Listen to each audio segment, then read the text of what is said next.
Possible that anyone could live even a day without a heart. And yet, 25-year-old athlete Stan Larkin defied the odds by living for more than a year without this vital organ.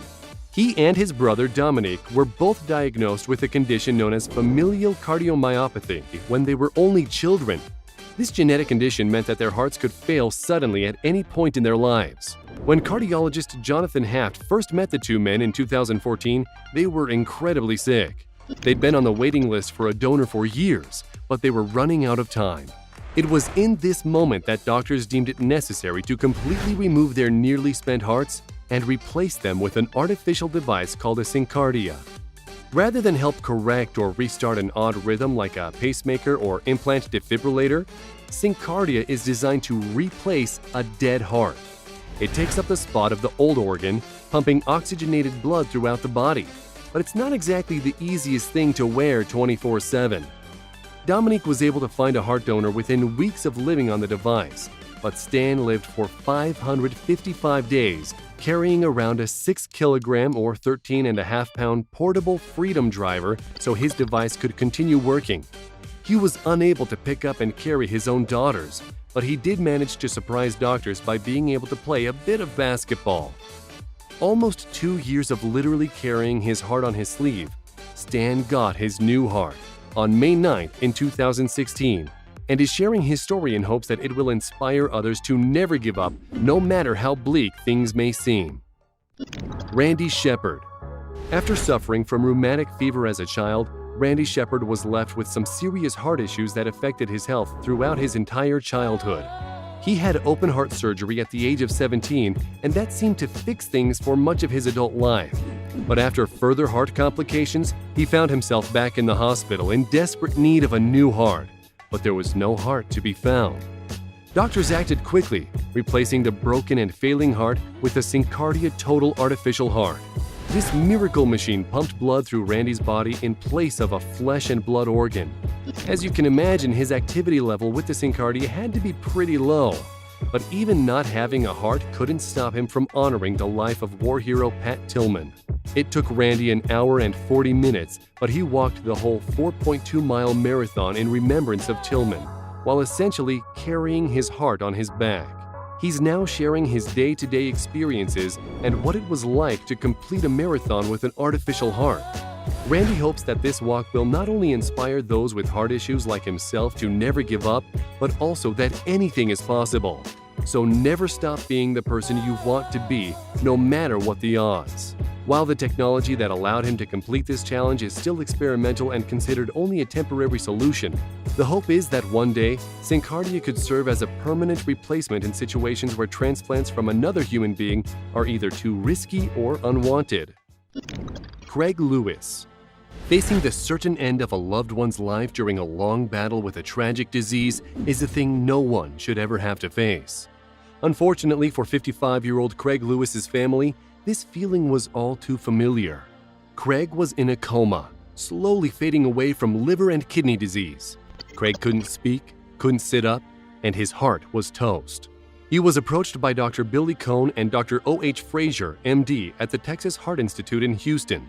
There was no way to completely save their loved one, but with a new heart, there was a chance to be able to increase his quality of life for whatever time he had left. Previously, the device had been successfully tested on young cows, and Craig was the first human recipient of the device. But their highly experimental procedure worked.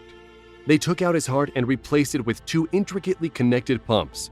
The device curled over itself, spinning blood around his body in a continuous loop, rather than going through the usual pumping action. This left him with no pulse, only a hum when doctors listened via stethoscope. For 5 weeks, Craig was able to sit up and enjoy his last moments with his loved ones. Ultimately, his liver function decayed, and the family decided to shut off the artificial heart to allow him to pass before he could suffer any more pain. Dejana Simons. Going through with a heart transplant is traumatic enough for an adult, but when doctors discovered that 14-year-old Dejana Simons had an enlarged heart and would need to have it replaced if she ever hoped to reach her 18th birthday, she and her family were suddenly facing the very real fact of her mortality. But she was young and she managed to survive long enough to move up the waiting list and get a heart. This young teenager couldn't have been more excited, but that joy turned to terror when her body immediately rejected the new heart. Still on the operating table with nothing but a gaping hole where a heart should be, doctors did the only thing they could. With no other heart to give her, they implanted 2 pumps into Dejana's chest. Normally, this type of artificial heart had the old malfunctioning heart to assist in the process of pumping blood through the body. But Dejana's heart had already been completely removed. All that was standing between her and the Grim Reaper were 2 little tubes and a computer-controlled pump. Miraculously, this little fighter survived for a full 4 months, 118 days to be exact, on this simple contraption until a new heart was found and successfully transplanted into her body. What could have easily ended in tragedy turned out to be a story about a young girl beating all the odds and finding a very long future ahead of her. Jacob Halik. Some of the people on our list have survived through the life-saving power of a particular artificial heart, but not Jacob Halik. A firefighter and beloved family man with a wife and 12-year-old son, Jacob had dedicated his life to serving others. But life has a cruel sense of humor, and it turned out that the man with such a big heart had a bad one. When doctors discovered an aggressive cancerous growth on Jacob's heart, they warned him that finding a suitable heart for a man his size would be difficult. To further complicate matters, any attempt at transplant while he was still being treated for cancer was doomed to fail.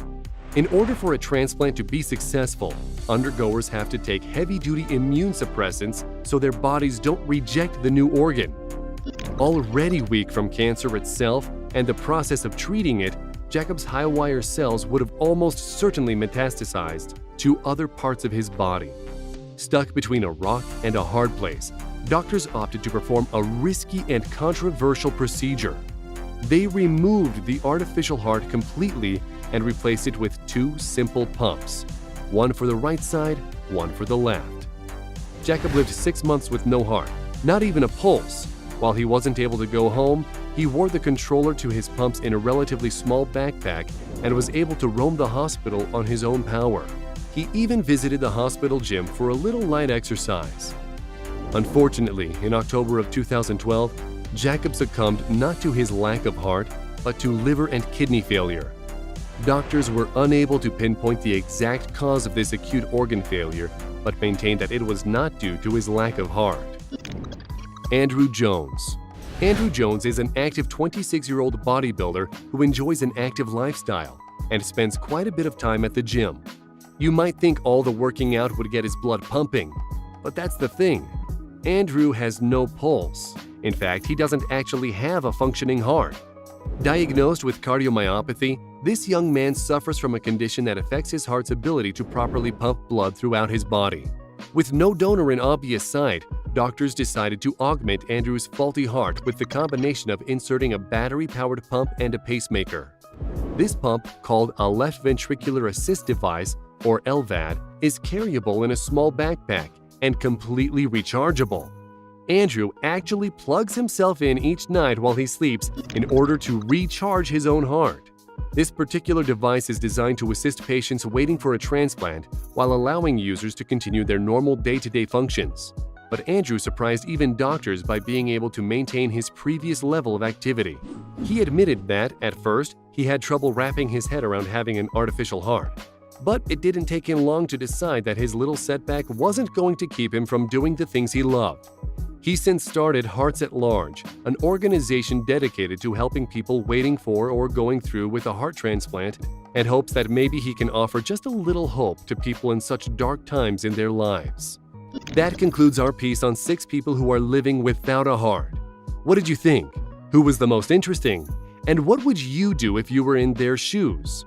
Is there someone we might have missed? Let us know in the comments below, and if you enjoyed this video, please leave a like and hit that subscribe button. Ring the notification bell for a chance to be the first one notified whenever we post new content. That's all for now. Thanks for watching.